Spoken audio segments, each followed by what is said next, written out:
Let's now bring in Professor Christopher Isike, who's the director of the African Center for the Study of the United States, University of Pretoria. Professor, compliments you. Welcome to the show. Thank you so much for joining us. So is it safe to say that we could have expected this move? I mean, judging from, of course, the continued stance on Netanyahu as well as Gaza. So not a big surprise, right? But what does this effectively mean for the US as a global powerhouse? I mean, 243 votes to 140 in favor of this act is quite telling.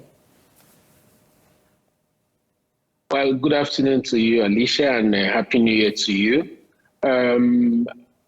Yes, indeed, it's challenging because it affects the place and role of the United States as a harbinger of human rights, the vanguard of justice, which also frames their foreign policy.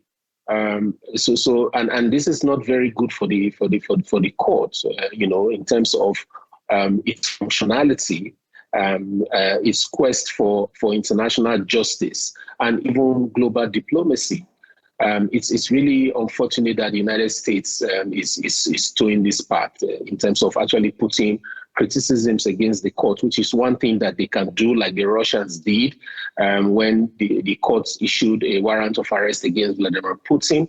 All Russia did was to criticize the court, call it whatever it wanted to call it, but never took actions such as the US is taking in this instance, and it's unfortunate. Professor, interesting to note is the fact that 45 Democrats actually also joined the 198 Republicans in support for this vote, calling the ICC a kangaroo court, with the ICC noting this development and citing concern over the potential robbing of victims of atrocities of justice as well as hope. Surely this cannot be praised. Yeah, exactly what I'm saying. The court was good, was the best thing that happened in the rule-based international system when it issued a warrant of arrest against Putin in 2023. But the same court now, when it issues a warrant of arrest against Benjamin Netanyahu and Gallant, the US calls it a kangaroo court. Well, the thing is, it's not just a Republican thing, as has been reported. It's a function of how powerful the Israeli lobby is in the US, not just as a group, but also as community of Jewish people who live in the United States, community, including the economic power that they wield in the country, and how that can be leveraged to influence the foreign policy of the United States. So it's not surprising really that Democrats also supported this, because there are Democrats who support the United States foreign policy towards Israel and against Hamas. Some of them are actually of Jewish descent as well. So it's not surprising that you have as many Democrats supporting this as we saw. And we may see the same thing happening also in Senate when this goes to Senate for approval. Absolutely. And Prof, also noting that back in 2020, incoming President-elect Donald Trump had actually imposed sanctions on the ICC in response to the investigations of the war crimes in Afghanistan. So we really cannot rely or even expect his administration to then take a different stance.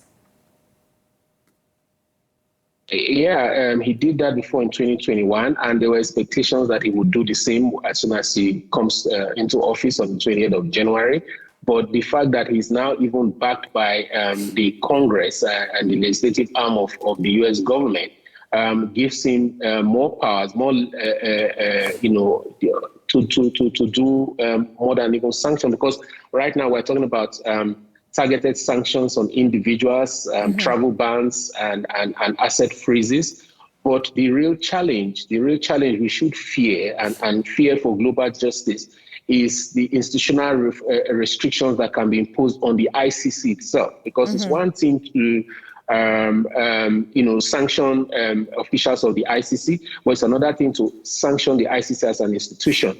So if that were to happen, we will see funding limitations in terms of financial restrictions to block ICC access to banking systems or funding mechanisms tied to the US. And the US is a big player in the UN system.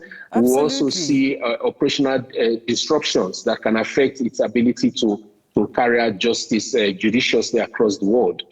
And that's exactly what I wanted to reference to, Professor. I mean, geopolitically, such a decision and stance. I mean, you've mentioned some of the potential implications or even backlash on the part of the US, who are even largely getting continued decline in favor, specifically because of their stubbornness in being impartial and unbiased when it comes to their allies, in this case, Netanyahu, and one might even mention Zelensky.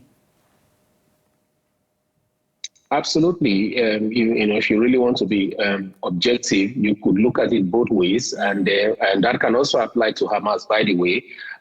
So I think that the ICC has, it's the most existential threat to its existence as an institution of global justice.